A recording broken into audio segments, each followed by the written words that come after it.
July 26, 1999 ಭಾರತದ ಇತಿಹಾಸದಲ್ಲೇ ಅತ್ಯಂತ ಹೆಮ್ಮೆಯ ದಿನ. ಭಾರತೀಯ ಯೋಧರು ತಮ್ಮ ಪ್ರಾಣವನ್ನೇ ಪಣಕ್ಕಿಟ್ಟು ಕಾರ್ಗಿಲ್ ಯುದ್ಧದಲ್ಲಿ ಶತ್ರುಗಳನ್ನು ಸೆರೆಮೆಟ್ಟಿ ವಿಜಯದ ಪತಾಕೆ ಹಾರಿಸಿದ ಪುಣ್ಯ ದಿನ. ಈ ಕಾರ್ಗಿಲ್ ಯುದ್ಧದ ಐತಿಹಾಸಿಕ ಘಳಿಗೆಯಲ್ಲಿ ಕಂಕಣವಾಡಿ ಗ್ರಾಮದ ದೇಶಭಕ್ತಿ ಹಾಗೂ ಯೋಧರಿಗೆ ನೀಡಿದ ಗೌರವದ ನೆನಪುಗಳು ಇಂದಿಗೂ ಹಸಿರಾಗಿವೆ. 51,000 ರೂಪಾಯಿ ಧನ ಸಹಾಯ ನೀಡಿದ್ದ ಕಂಕಣವಾಡಿ ಕಾರ್ಗಿಲ್ ಯುದ್ಧ ನಡೆದ ಸಂದರ್ಭದಲ್ಲಿ ಕಂಕಣವಾಡಿಯ ಪ್ರಮುಖರಾದ ಕೆಪಿಸಿಸಿ ಸದಸ್ಯ ಹಾಗೂ ಮುಖಂಡರಾದ ಅರ್ಜುನ್ ನಾಯ್ಕವಾಡಿ ಅವರ ನೇತೃತ್ವದಲ್ಲಿ ಅವರ ಕುಟುಂಬದ ಸದಸ್ಯರು ಹಾಗೂ ಗ್ರಾಮಸ್ಥರು ಒಗ್ಗೂಡಿ ದೇಶಕ್ಕಾಗಿ ದೊಡ್ಡ ಕೊಡುಗೆ ನೀಡಿದ್ದರು. ಯೋಧರ ಕಲ್ಯಾಣಕ್ಕಾಗಿ ಮತ್ತು ದೇಶದ ಭದ್ರತೆಗಾಗಿ ಅಂದಿನ ತಹಸೀಲ್ದಾರ್ ಅವರ ಮೂಲಕ ಸರ್ಕಾರಕ್ಕೆ 51,000 ರೂಪಾಯಿ ಸಹಾಯಧನವನ್ನು ತಲುಪಿಸುವ ಮೂಲಕ ತಮ್ಮ ಅನನ್ಯ ದೇಶ ಪ್ರೇಮವನ್ನು ಮೆರೆದಿದ್ದರು.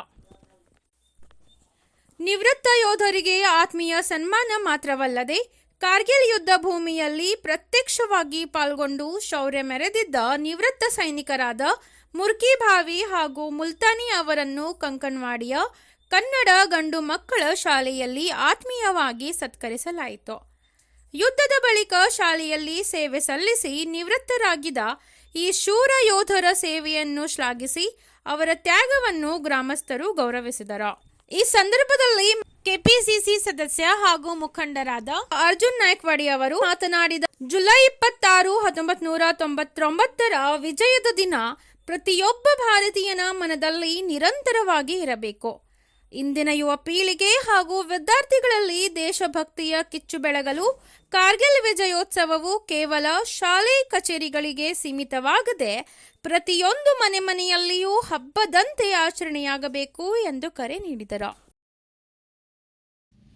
ಜುಲೈ 26 ನಮ್ಮ ದೇಶಕ್ಕೆ ಒಂದು ಒಳ್ಳೆಯ ಶುಭ ಹಾಗೂ ಹುರುಪು ಹುಮ್ಮಸ್ಸಿನ ದಿನ. ಯಾಕಂತಂದ್ರೆ ಅದು 1999ರಲ್ಲಿ ಕಾರ್ಗಿಲ್ ಯುದ್ಧದ ವಿಜಯೋತ್ಸವ. ನಮ್ಮಲ್ಲಿ ಆಗಿನ ಪ್ರಧಾನಮಂತ್ರಿಗಳಾದಂಥ ವಾಜಪೇಯಿ ಅವರು ಪ್ರಧಾನಮಂತ್ರಿಗಳಿದ್ದರು.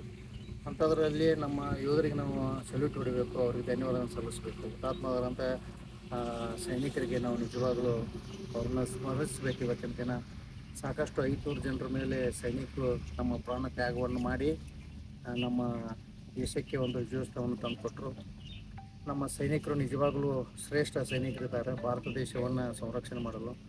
ಆಗಿನ ಟೈಮ್ದಲ್ಲಿ ನಮ್ಮ ದೇಶದ ಮೇಲೆ ಅತಿಕ್ರಮಣ ಮಾಡಿದಂಥ ಪಾಕಿಸ್ತಾನದ ಆಗಿನ ಅಧ್ಯಕ್ಷರಾದಂಥ ಮುಷರಫ್ ಅಧ್ಯಕ್ಷರು ಸೋಲನ್ನು ಅನುಭವಿಸಿದವಾಗ ಆ ಒಂದು ವಿಜಯೋತ್ಸವ ನಮ್ಮ ಸೈನಿಕರಿಗೆ, ನಮ್ಮ ದೇಶದ ಎಲ್ಲ ಜನರಿಗೆ ಒಂದು ಹೆಮ್ಮೆಯನ್ನು ತಂದುಕೊಟ್ಟಿದೆ. ಅಷ್ಟೇ ಆಗಲಿ, ಆ ವೇಳೆಯಲ್ಲಿ ನಾವು ಎಲ್ಲ ನಮ್ಮ ಊರಲ್ಲಿ ನಮ್ಮ ಗೆಳೆಯರ ಬಳಗ, ನಾಯ್ಕವಾಡಿ ಸ್ನೇಹಿತರ ಬಳಗ, ಊರಿನ ಜನರು ಎಲ್ಲ ಹಿರಿಯರು ಗಣ್ಯಮಾನ್ಯರು ಕೂಡಿ ಅವತ್ತು ನಾವು ಪ್ರತಿಭಟನೆ ಮಾಡಿ ಮುಷರಫನ ಒಂದು ಪ್ರತಿಕೃತಿಯನ್ನು ನಾವು ಸುಟ್ಟಿದ್ದು. ಅವತ್ತಿನ ದಿನ ಸುಟ್ಟು ಒಂದು ಪ್ರದರ್ಶನವನ್ನು ಮಾಡಿ ಆಗಿನ ಟೈಮ್ದಲ್ಲಿ ನಮ್ಮ ತಹಸೀಲ್ದಾರ್ ಸಾಹೇಬರು ನಮ್ಮ ಊರಿಗೆ ಆಗಮಿಸಿದರು. ಅವರಿಗೆ 51,000 ರೂಪಾಯಿಗಳ ಒಂದು ಪ್ರೋತ್ಸಾಹಧನವನ್ನಾಗಿ ದೇಶದ ಸೈನಿಕರಿಗೋಸ್ಕರ ನಾವು ವಂತಿಗೆಯನ್ನು ಮಾಡಿ ಕೊಟ್ಟಿದ್ದು. ಆ ಒಂದು ಸ್ಮರಣೆ ಇವತ್ತಿನ ದಿನ ನಮ್ಗೆ ನೆನಪು ಪ್ರತಿದಿನ ಬರ್ತೈತಿ. ಅಷ್ಟೇ ಅಲ್ಲ, ನಮ್ಮೂರ ಹೆಮ್ಮೆ ಅನ್ನಿಸ್ತದೆ ನನಗೆ. ಯಾಕಂತಂದ್ರೆ ನಮ್ಮೂರ ಕೇಂದ್ರ ಶಾಲೆಯಲ್ಲಿ ಒಂದು ಮುಲ್ತಾನಿ ಸರ್, ಒಂದು ಮುರುಕುಬಳ್ಳಿ ಸರ್ ಅಂತೇಳಿ ಆಗಿನ ಕಾರ್ಗಿಲ್ ಯುದ್ಧದಲ್ಲಿ ಭಾಗವಹಿಸಿ ನಮ್ಮೂರಿಗೆ ಶಿಕ್ಷಕರಾಗಿ ರಿಟೈರ್ಡ್ ಆಗಿ ನಮ್ಮೂರಿಗೆ ಬಂದು ಶಿಕ್ಷಕರಾಗಿದ್ರು ಅವರು. ಅವರಿಬ್ಬರು ಇವತ್ತಿನ ದಿನ ನಾವು ನೆನೆಸ್ಕೋಬೇಕು. ಅವ್ರು ಇವತ್ತು ರಿಟೈರ್ಡ್ ಆಗ್ಯಾರ. ಮುರುಕುಬಳ್ಳಿ ಸರ್ಗೆ ಅವ್ರಿಗೆ ಮೊಣಕಾಲಕ್ಕೆ ಗುಂಡು ತಾಗಿತ್ತು. ಅವಾಗ ಅದನ್ನು ತೋರಿಸಿದ್ರು. ಆ ತೋರಿಸಿದಕ್ಕೆ ನಮಗೊಂಥರ ಖುಷಿ. ಇವರು ಒಂದು ಆ ಯುದ್ಧದಲ್ಲಿ ಬಂದಾರಲ್ಲ ಅಂತ ಅವ್ರೊಂದು ಗೌರವದಿಂದ ನಾವು ಕಾಣ್ತಿದ್ವಿ. ಅಷ್ಟೇ ಅವ್ರನ್ನ ಒಂದು ಗೌರವಯುತವಾಗಿ ಮೊನ್ನೆ ಸತ್ಕಾರ ಮಾಡಿ ಬೆಳ್ಕೊಟ್ಟು ಈ ಒಂದು ಇತಿಹಾಸ ಭಾರತ ದೇಶದಲ್ಲಿ ಯಾವಾಗಲೂ ಸ್ಮರಣೆ ಇತ್ತು. ನಾವು ಇಂದಿರಾ ಗಾಂಧೀಜಿ ಅವ್ರನ್ನೂ ನೆನಪಿಸ್ಕೋಬೇಕು ಇವತ್ತಿನ ದಿನ. ಯಾಕಂತಂದ್ರೆ ಅವರು ಪಾಕಿಸ್ತಾನವನ್ನು ಪಾಕಿಸ್ತಾನ ಹಿಮ್ಮೆಟ್ಟಿಸಿದ್ರು ಅವರು, ಇಂದಿರಾಜಿ ಅವರು. ಅಂಥ ಒಂದು ರಾಷ್ಟ್ರ ಯಾವಾಗಲೂ ನಮ್ಮ ರಾಷ್ಟ್ರ ಹೆಮ್ಮೆ. ಭಾರತ ದೇಶ ಅಂದ್ರೆ ನಮ್ಮ ಎಲ್ಲ ಯುವಕರಿಗೆ ಹೆಮ್ಮೆ ಅನಿಸ್ತದೆ. ಇವತ್ತಿನ ಯುವಕರು ಎಲ್ಲರೂ ಆ ದೇಶದ ಅಭಿಮಾನಿಗಳಾಗಬೇಕು. ಇವತ್ತಿನ ಎಲ್ಲರೂ ವಿದ್ಯಾರ್ಥಿನವರು ಒಂದು ದೇಶದ ಭವಿಷ್ಯದ ಹಾದಿಯಲ್ಲಿದ್ದಾರೆ. ಅವರು ಒಂದು ಒಳ್ಳೆಯ ಮಾರ್ಗದಲ್ಲಿ ನಮ್ಮ ಭಾರತ ಒಂದು ಇತಿಹಾಸವನ್ನು ಇನ್ನೂ ನಿರ್ಮಾಣ ಮಾಡುವಂಥ ಆಗಲಿ ಪ್ರಪಂಚದಲ್ಲಿ ಅಂತೇಳಿ ಈ ಕಾರ್ಗಿಲ್ ಯುದ್ಧದ ವಿಜಯೋತ್ಸವಕ್ಕೆ ಆಗಿನ ವೇಳೆಯಲ್ಲಿ ಶ್ರಮಿಸಿದಂಥ ಎಲ್ಲರಿಗೂ ನಾನು ಧನ್ಯವಾದ ಅರ್ಪಿಸ್ತೇನೆ. ಏನಿಲ್ಲ, ದೇಶದ ಬಗ್ಗೆ ಅವ್ರಿಗೆ ಒಂದು ಹೆಮ್ಮೆ ಇರಬೇಕು. ದೇಶ ಅಂತಂದ್ರೆ ಜೀವ ನಮ್ಮ ದೇಶಕ್ಕಾಗಿ ಪ್ರಾಣ ಕೊಡಬೇಕು, ನಮ್ಮ ದೇಶಕ್ಕಾಗಿ ಉಸಿರಿಸಬೇಕು. ಮೊಟ್ಟ ಮೊದಲು ನಮ್ಮ ದೇಶ ಇದ್ರಿಂದ ನಾವು ಅನ್ನುವಂಥ ಇದು. ಮತ್ತು ಯಾವಾಗಲೂ ಸತ್ಯ ನ್ಯಾಯ ನಿಷ್ಠೆಗಾಗಿ ಅವ್ರು ಹೋರಾಡಬೇಕು. ಪ್ರಾಮಾಣಿಕತನಕ್ಕೆ ಭಾಳ ಬೆಲೆ ಇದೆ.